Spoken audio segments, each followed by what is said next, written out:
He asserts, quote, the vast majority of those killed in the airstrikes were not the direct targets, nor did the campaign succeed in significantly degrading al-Qaeda's operations in the region. So is it your opinion that these strikes are not just immoral because bystanders are killed, they're ineffective? Well, Jake, first of all, it wasn't a 5-year period. It was in a 5-month period. They killed a couple hundred people, and nearly 90% of the people that they killed were not the intended target.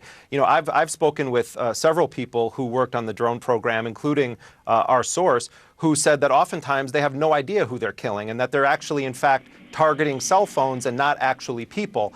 The recording is recording. So complicated. All right, so this is exactly why I put that at the end. You know, I'm the leading state sponsor of terror. Yes, he is. This is what I'm telling you.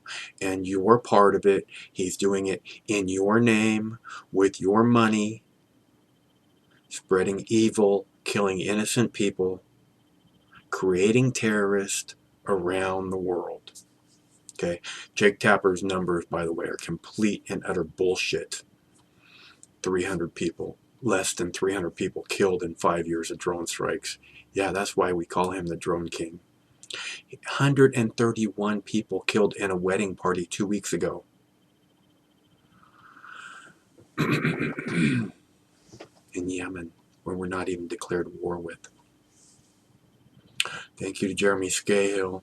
Thank you to the person who has the balls to leak this kind of information. This is a Pentagon report. This is very important information. They know they're killing innocent people. And then they lie about it to try and make it look like no innocent people are being killed. With some fucking bullshit formula that makes everyone an enemy. Or vaporizes them. So there's no evidence they ever existed. This is disgusting. This is why I say this war's got to end. This is why I say the most important thing in the world that could possibly happen is for us as humans to evolve beyond the need for war. Because the only thing that's driving the need for war is America's war profiting machine.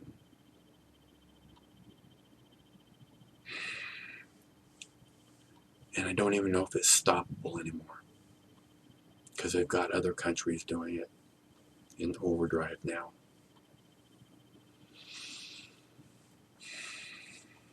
Anyways, thanks for tuning in. Please stay cool best you can.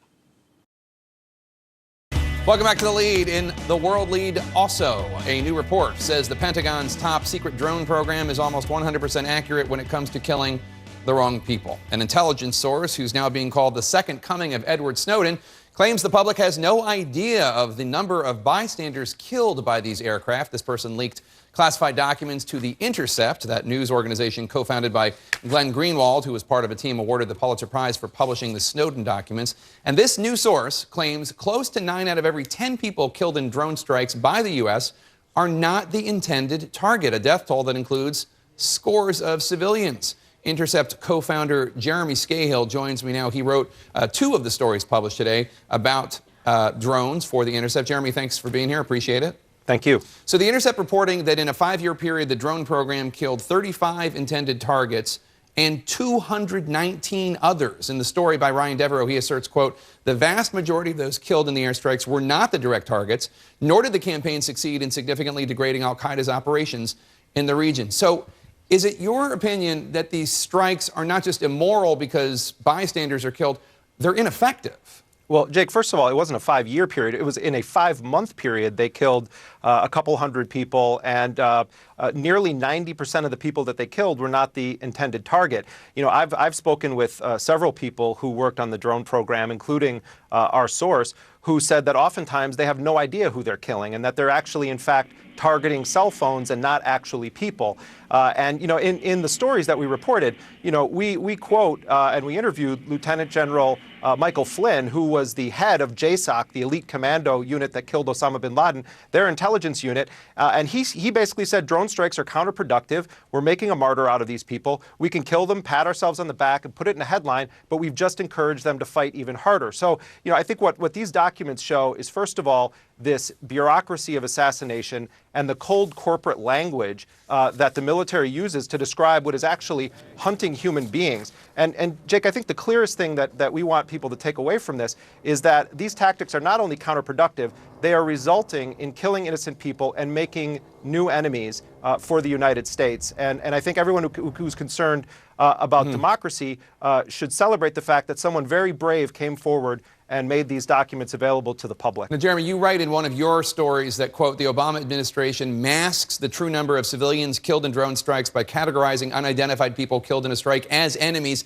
even if they were not the intended targets. Do you have evidence that these individuals killed were clearly innocent, or is it just that the U.S. government has no idea who they were? Well, Jake, you know, what we do know is that the first covert airstrike that President Obama personally authorized in Yemen killed more than 40 people, roughly half of them women and children, in a cluster bombing of Al-Majla. In Afghanistan, which is the specific case that you're talking about, we know that 90% of the people, they don't know their identities. And the way that the White House set this up, and this was really John Brennan, his brainchild, is that they created a mathematical equation for determining civilians killed that would almost always result in zero. In other words, they would, if you can prove posthumously that someone was not a militant or a terrorist, oh, then it's an oops and we'll go and pay them some money. But it's sort of like a reverse judicial process, except there's actually no trial and no verdict. You're just assassinated. Jeremy, we asked the Pentagon about the series, and the Pentagon would only say, quote, the report you reference is an internal classified document. As a matter of policy, we do not comment on the details of classified reports. You also did not get an on-the-record response from the Pentagon or anyone in the Obama administration. Has anyone from the administration, other than your source, weighed in on your reporting on background in any way?